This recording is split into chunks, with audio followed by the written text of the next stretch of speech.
Niche equals passion, but niche also equals profitability. If you think this video right here will be like the other 5 videos you watched before this one, then you are surely mistaken. And if you aren't gonna watch the whole video, then I suggest you click off right now, or stay and learn how to enter a market with 0 competitors and an unlimited amount of available clients.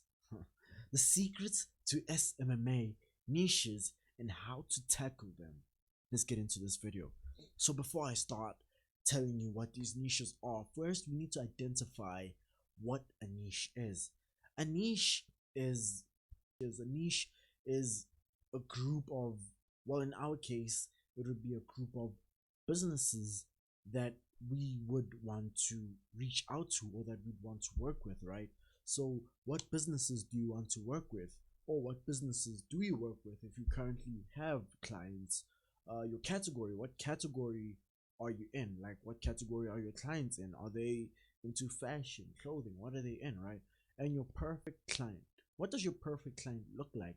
How does your perfect client spend their day when they're not in the office, right? What does your perfect client like to read? What are the favorite slang words that your perfect client uses? These are things, or should I say, these are questions you should be able to answer. And the thing about having a niche is that you should only pick one niche. And I'm about to contradict myself in the following slides, but in the following slides I'll actually explain. I think I should explain right now. So basically what I mean when I say only have one niche is that only stick to one niche, right?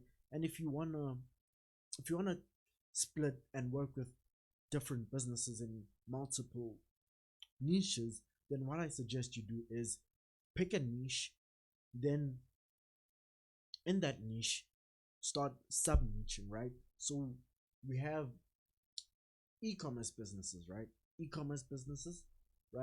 But e-commerce businesses is basically selling things online. It's like an online business, right? So what type of online businesses are in the e-commerce niche?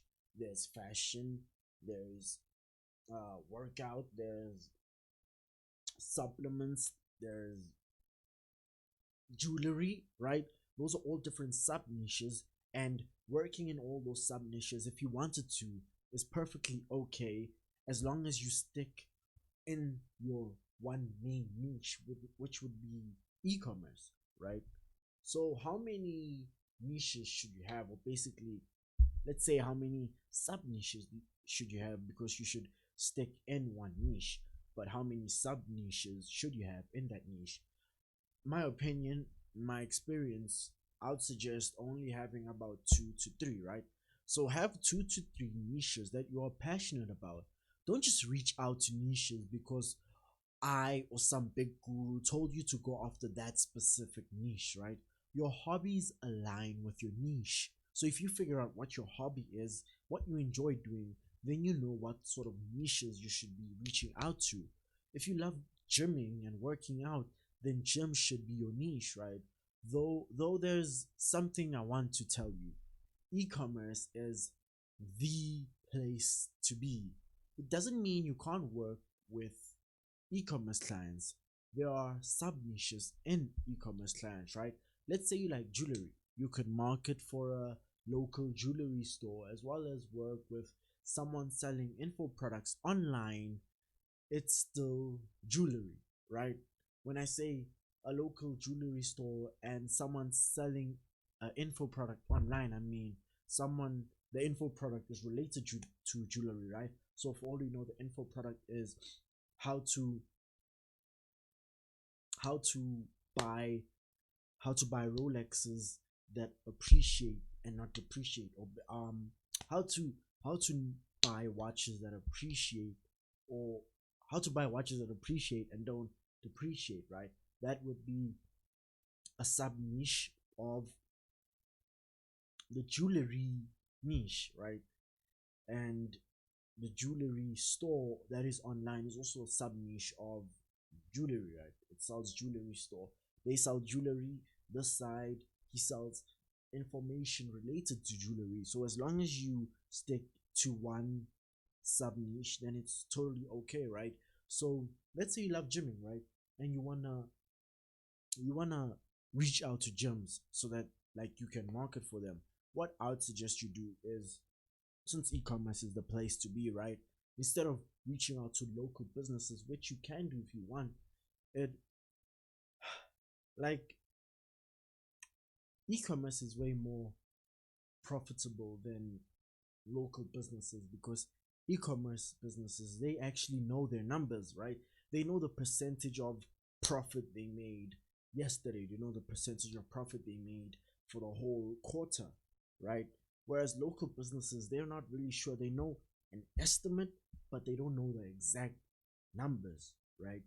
So that's why I'd suggest sticking to e-commerce, because e-commerce owners, they know the power of digital marketing, because somehow, some way, they're using social media to get customers, right?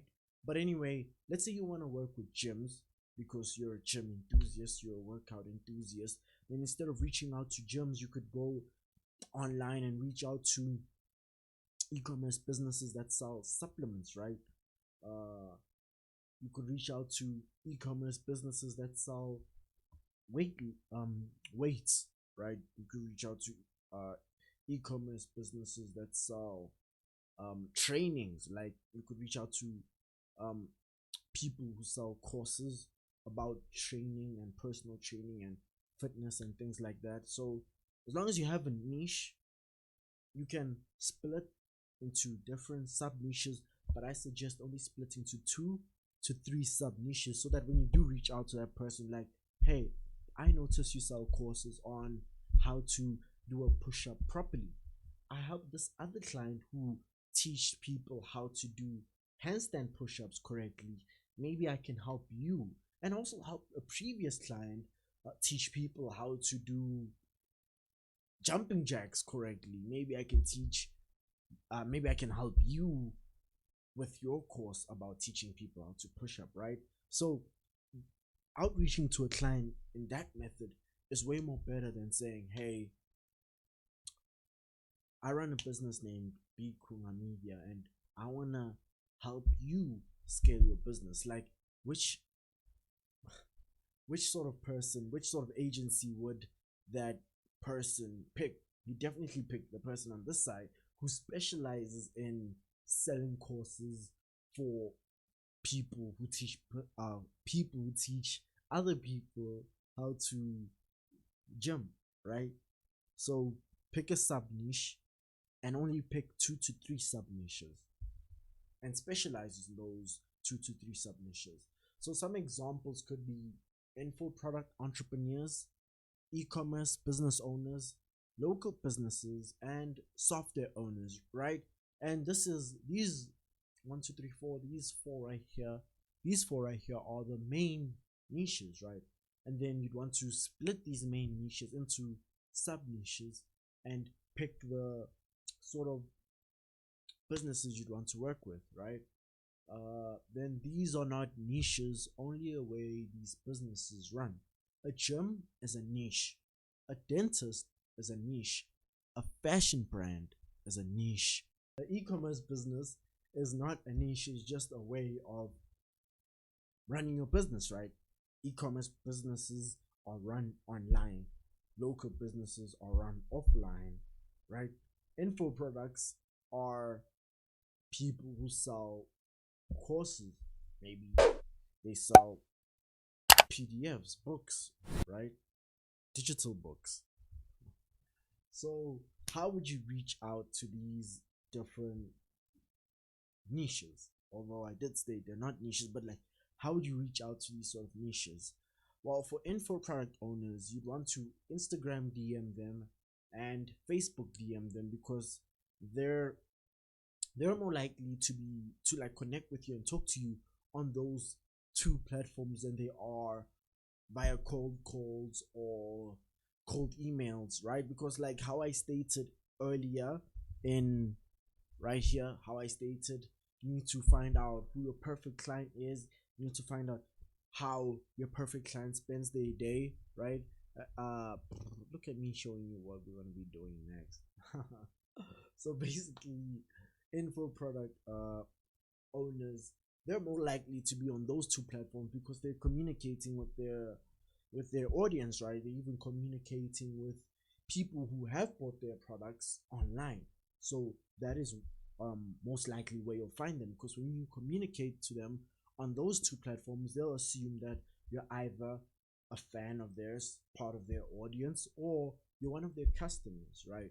So you need to learn where your perfect client spends most of their time. For e-commerce businesses, you'll either catch them on Instagram DMs and cold emails, because they're most likely, if they're doing influencer marketing, they're most likely to check out their DMs, because while they reach out to other Instagram influencers via DMs on Instagram, as well as cold emails, right? Because they're always checking their emails, like, hey, did my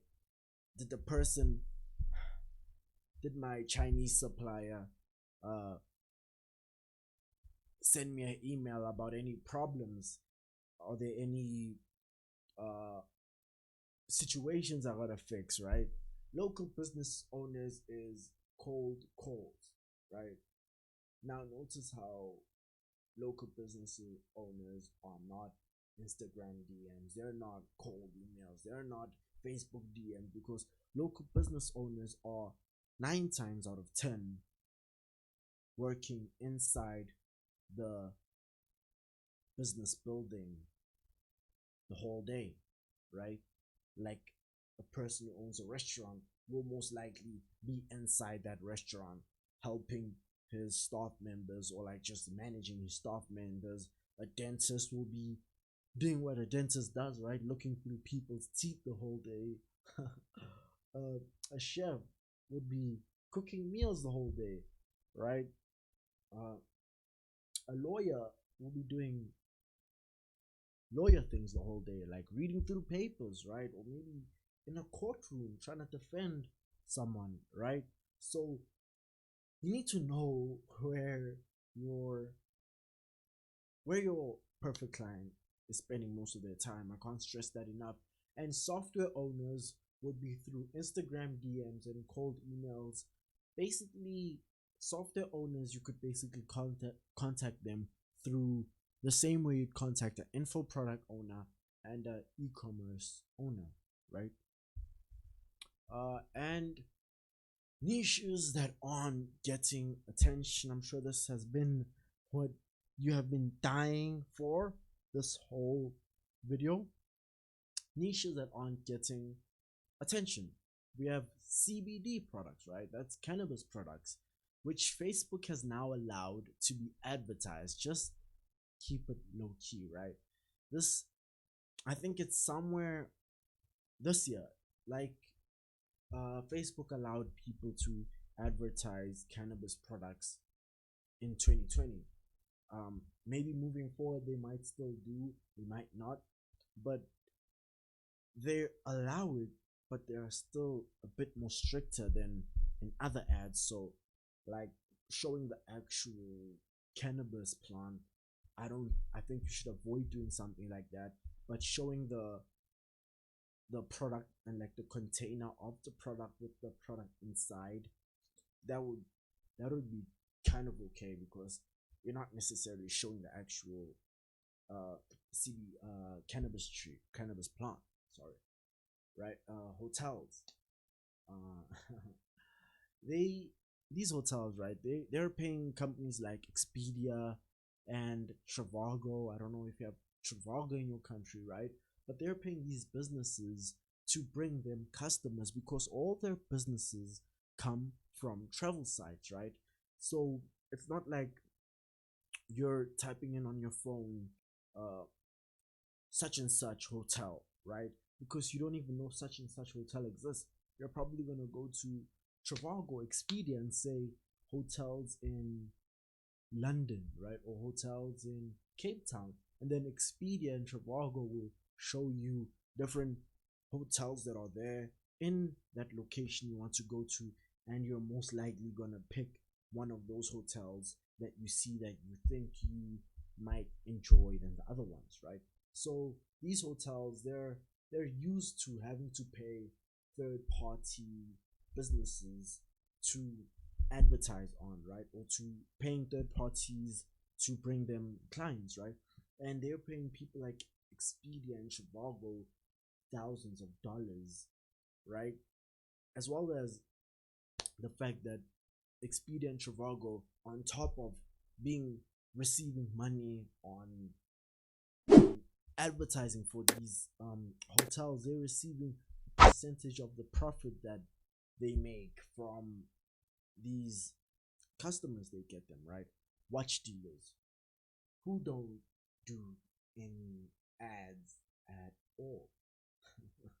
If you had to help them, you'd use a cost per lead and not a cost per acquisition, as the watch dealer should close them, not you. You can't close someone on a $17,000 watch via Facebook ads, right?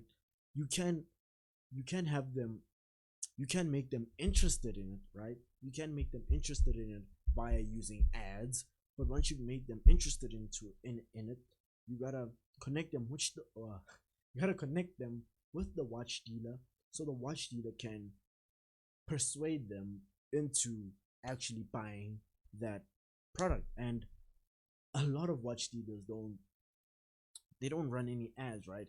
The only person, or the only businesses that I can think of that do, they don't actually even have a brick and mortar business.